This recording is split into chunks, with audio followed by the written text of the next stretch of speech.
அண்மை செய்தியை பார்த்துக் கொண்டிருக்கிறோம். வங்கக்கடலில் உருவாகும் என கணிக்கப்பட்ட புயல் தற்போது உருவாக வாய்ப்பில்லை என வானிலை ஆய்வு மையம் தெரிவித்திருக்கிறது.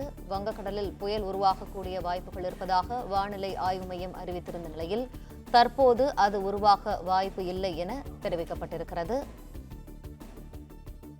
விரிவான தகவல்களை செய்தியாளர் மாணிக்கம் வழங்க கேட்போம். மாணிக்கம், தகவல்களை.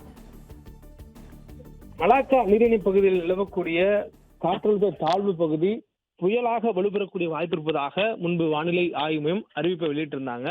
இந்த சூழலில் இன்று காலை காற்றழுத்த தாழ்வு மண்டலமாக அந்த காற்றழுத்த தாழ்வு பகுதி வலுவடைந்ததுக்கு பிறகு தற்பொழுது கொடுக்கப்பட்டிருக்கிற முன்னறிவிப்புல அது மேலும் வலுவடையக்கூடிய வாய்ப்பு இருப்பதாக சொல்லப்பட்டிருக்கிறது. ஆனால் புயல் என்று கொடுக்கப்பட்டிருந்த அந்த முன்னறிவிப்பு திரும்ப பெறப்பட்டு மலாக்கா நீரிணை பகுதிகளில் நிலவக்கூடிய காற்றழுத்த தாழ்வு பகுதி ஆழ்ந்த காற்றழுத்த தாழ்வு மண்டலமாக வலுவடைய மட்டுமே தற்போதைய சூழல வாய்ப்பு இருப்பதாக சொல்லப்பட்டிருக்கிறது.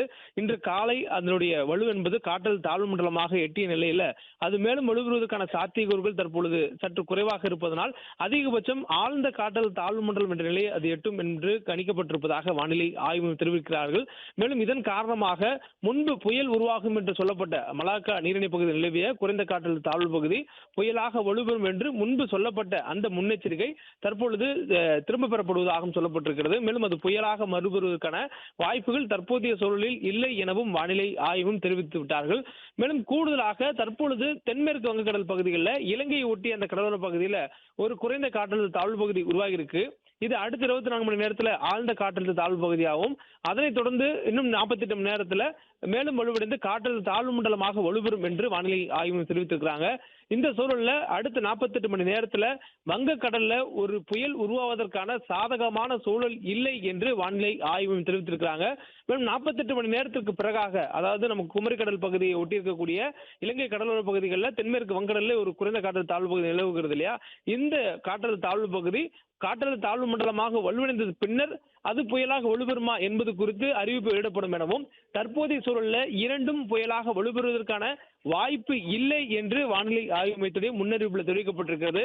இது புயலாக வலுப்பெறாவிட்டாலும் கூட தமிழ்நாட்டிற்கு மழை பொழிவை மிக கனமழை என்ற அளவில் ஏற்படுத்தக்கூடிய தாக்கம் இந்த காற்றழுத்த தாழ்வு பகுதியாக இருக்கக்கூடியதற்கு உண்டு என்று வானிலை ஆய்வு தெரிவித்திருக்கிறாங்க. அதுவும் குறிப்பாக இலங்கையை ஒட்டியிருக்கக்கூடிய அந்த குறைந்த காற்றழுத்த தாழ்வு பகுதி வடக்கு வடமேற்கு திசையில் நகர்கிறது. நேராக தமிழ்நாட்டு கடலோர பரப்பை நெருங்கி வருவதற்கான வாய்ப்பு இருப்பதனால அடுத்த 48 மணி நேரத்தில் இது காற்றழுத்த தாழ்வு மண்டலமாக வலுவடையக்கூடிய காரணங்களால தமிழ்நாட்டினுடைய கடலோர மாவட்டங்கள்ல குறிப்பாக திருவள்ளூர், சென்னை, காஞ்சிபுரம், செங்கல்பட்டு, விழுப்புரம், கடலூர், மயிலாடுதுறை உள்ளிட்ட மாவட்டங்கள் 11 மாவட்டங்கள்ல மழைக்கான வாய்ப்பு என்பது மிக கனமழை என்று நீடிப்பதற்கான சாத்தியக்கூறுகள் இருப்பதாக வானிலை ஆய்வு தெரிவித்திருக்கிறாங்க. டெல்டா மாவட்டங்கள் உட்பட மயிலாடுதுறை, நாகப்பட்டினம், திருவாரூர், தஞ்சை மாவட்டத்திற்கும் புதுக்கோட்டை மாவட்டத்திற்கும் கூட வரக்கூடிய 29ஆம் தேதி வாக்கில் மிக கனமழை என்ற மழை பெய்யக்கூடிய வாய்ப்பும், அதை ஒட்டியிருக்கக்கூடிய உள் மாவட்டங்களான வேலூர், ராணிப்பேட்டை, திருவண்ணாமலை, கள்ளக்குறிச்சி, பெரம்பலூர், அரியலூர், திருச்சி, சிவகங்கை, ராமநாதபுரம் ஆகிய மாவட்டங்களிலும் கனமழை என்ற அளவில் 29ஆம் தேதி மழைப்பொழிவு ஏற்படுத்தக்கூடிய வலு உருவாக இருக்கக்கூடிய அந்த காற்றழுத்த தாழ்வு மண்டலத்துக்கு இருக்கும் என்று சொல்லப்பட்டிருக்கிறது.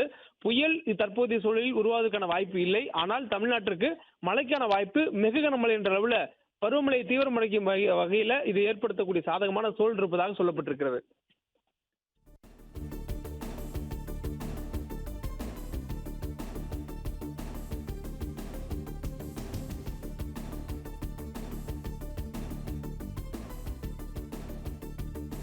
நன்றி மாணிக்கம், விரிவான தகவல்கள்.